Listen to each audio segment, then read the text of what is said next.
idea of Deontay Wilder and Eddie Hearn working together and working under the Matchroom banner for Wilder and then being made captain by Eddie Hearn was something that, rewind a few years back, you wouldn't have thought of, given the past in making fights, given the past in discussions, given the past in terms of some of the jibes made by Eddie towards Shirley Finkel, who was once Don Shirley Winkle. It seems like all in the past, the wrinkles had been ironed out for those two or three to work together. And for, as Josh shakes his head, that came off the dome. I thought that was pretty good, to be fair, Josh. He's shaking his head in the background.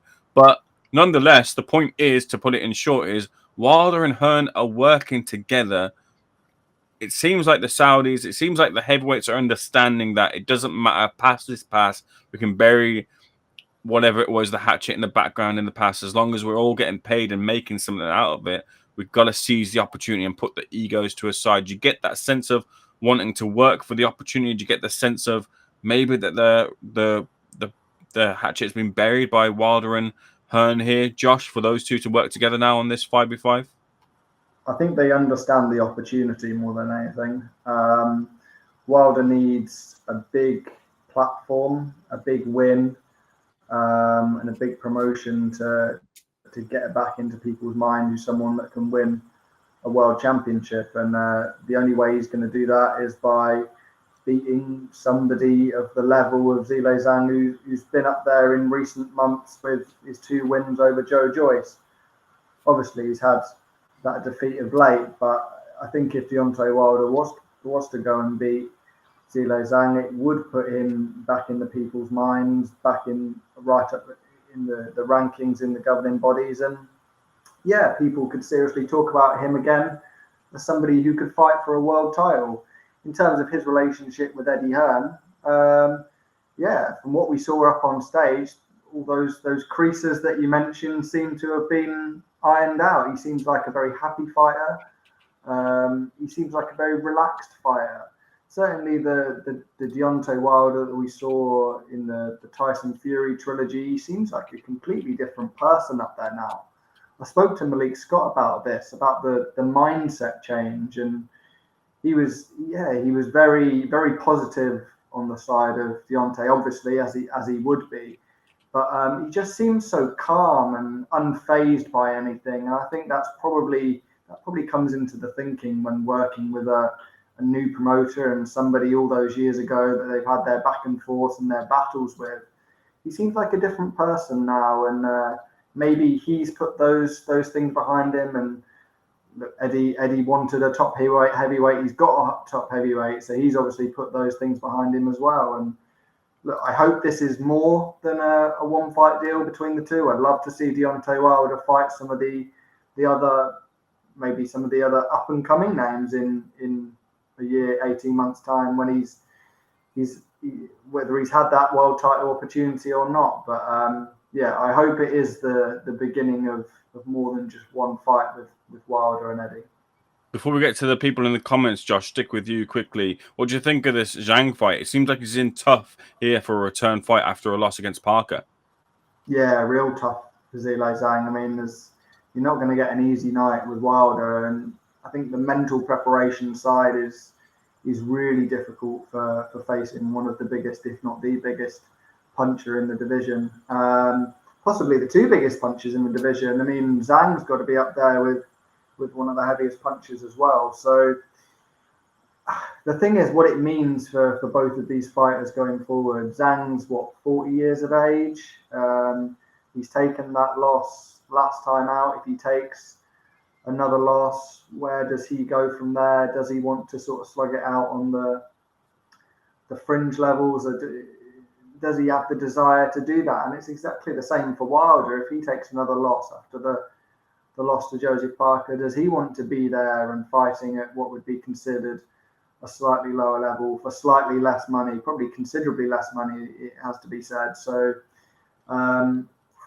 it could be a big moment in the careers of both these fighters, certainly a big moment in one of the careers of these fighters, and I'm not sure quite where they go next. As far as the outcome of the fight goes, haven't quite made my mind up yet on that one. I think it's going to depend a lot on Wilder.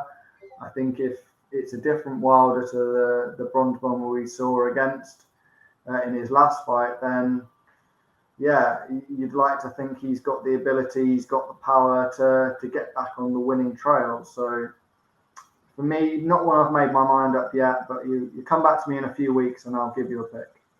No, I get that, and I'm very intrigued to what the people in the chat are picking for their pick for Wilder versus Zhang. And whilst I give you my thoughts on it, make sure you get your comments in. It's quite an interesting fight, and a lot depends on really as to what's left in Deontay Wilder in terms of his want and desire to get back to the top and his want to bring out the bronze bomber alter ego type of thing that we were seeing beforehand in the fights with Tyson Fury. He was very much into that fight. That fight really became personal for him, and his fights afterwards haven't really they've lacked that personal edge. They've lacked that character. I think that Wilder needs to be the full for him to bring out the best in him.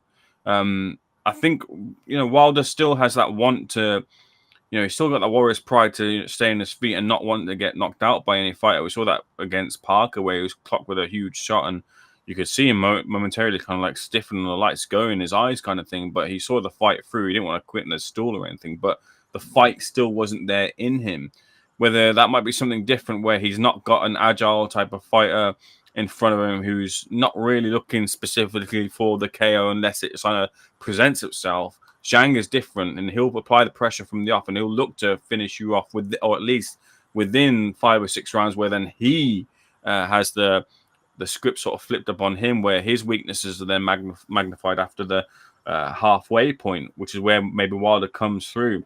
But I actually kind of think if Wilder's fight is still in here, if the things outside of the ring, the taking of the ayahuasca, which I'm not one of the experts on these things, but apparently these sort of things are supposed to kind of dull your ego and your want to kind of, be that sort of bronze bomber, I guess, in his perspective. If in somewhere it's still part of him, we'll find that out in this fight. If that want to dig in, to throw, to pull the trigger is still there, it'll be found out in this fight.